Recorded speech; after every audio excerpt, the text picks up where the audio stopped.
Coming up on Gone Fishing. Whoa. All right, let's get us another hook. Oh, we got another one on over here. Still haven't seen it. Every time I get to the point, there's the sinker. Oh yeah, he's a pretty one. Big, heavy fish. Beautiful, beautiful striper. That's worth missing a little sleepover.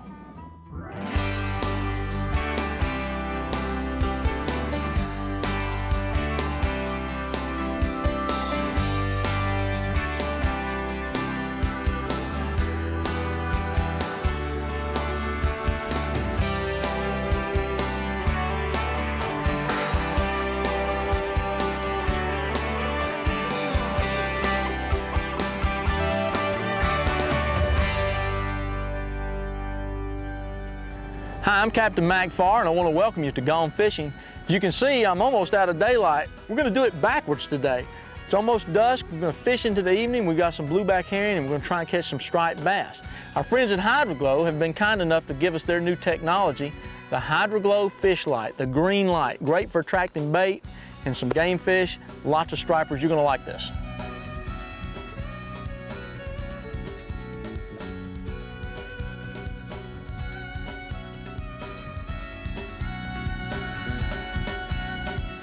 Today we're fishing with a blueback herring, which here in Lake Lanier is fairly new to the ecosystem. It was introduced here illegally some 10, 12 years ago, but now they're legal bait fish. But it's important that you treat your water if you want to keep the baits good and lively and frisky. And one thing that's absolutely essential is add rock salt to your tank. Now this is just regular ice cream salt, if you will. This is a 30-gallon tank. I like to put 2 really big handfuls in here. That's absolutely essential. If you're using water, tap water, or chlorinated water, and this is where these fish differ from shiners. You gotta have the rock salt, and if you're using chlorinated water, make sure you add some bait saver to remove the chlorine. Otherwise, your fish aren't gonna last. This is available in the salt too at most good tackle shops. It's fairly inexpensive. It'll make the difference between keeping your bait alive and not. So take the time to take those 2 steps. And again, unlike commercial shiners, these fish require these extra steps, but believe me, it's worth it, because you get those herring out there, they're in good shape, you're gonna catch some fish. Oh, there he is. At that time, what I did, I dropped my herring under the fish, saw the fish on the grass, and I dropped the herring underneath them, and I started lifting it back up. But the key when you're doing that, remember, you don't want to, when he bites it, you need to give him a little time, let him eat it. Just like the rod was in the rod holder, let him load it up, get good pressure on it. He's actually pulling the boat. It's coming up, so we don't have to worry too much about the timber. There he goes. It's a nice fish. You just couldn't stand that live herring looking him in the face there. Oh!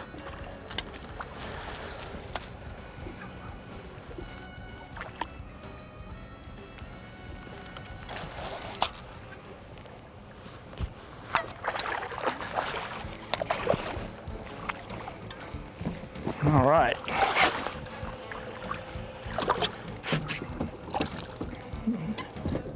There we go. He came up there and opened his mouth, did everything just right. Pretty striper. He's gone right back down in that cool, deep water of the thermocline. Now, stripers can be very depth-sensitive fish, and you're probably wondering, tonight I'm fishing 30 feet deep, 30, 35. You're probably wondering how I know I'm fishing 35 feet. Well, what I like to do is use the worm gear on the reel for a line counter. And with this particular reel, this is a Pro Qualifier PQ3000. When the line goes across the face of the reel, or rather when the worm gear goes across the face of the reel one time, I'm giving out 10 feet of line. Or if you want to reel it up 10 feet, you use the worm gear for a counter. I'm gonna kick him out of gear, goes across here one time, that's 10 feet. And then here I'm fishing 35 feet. So right there I'm at 30, and I'm gonna go half a pass, that's 35. And believe me, it's very accurate within a couple feet, but that's a quick, easy way to gauge your depth. Comes in handy when you're live bait fishing, if you're dropping a spoon, or some other techniques as well. So give that a try for your line counter. Locating stripers after dark is no different than finding them during the daylight hours. They're gonna go to the same structures at night as they will during the day. Long tapering points, main lake humps, or possibly drifting your baits over some standing timber. So the techniques, patterns, and the places are the same. The only difference is you just don't see quite as much. nice fish. Whoa, look at him go. Ooh, earning some drag. Let's see, looks like we got a striper there.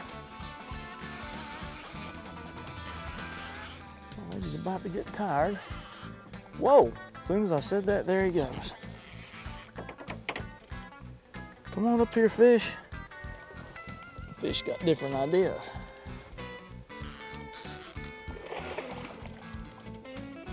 Oh, he's a nice one. Oh, there he is. Nice Lanier striper. Now I know the lights have really made a difference tonight. They've drawn lots of shad, lots of herring, and most importantly, the predators that like to eat them, just like this guy.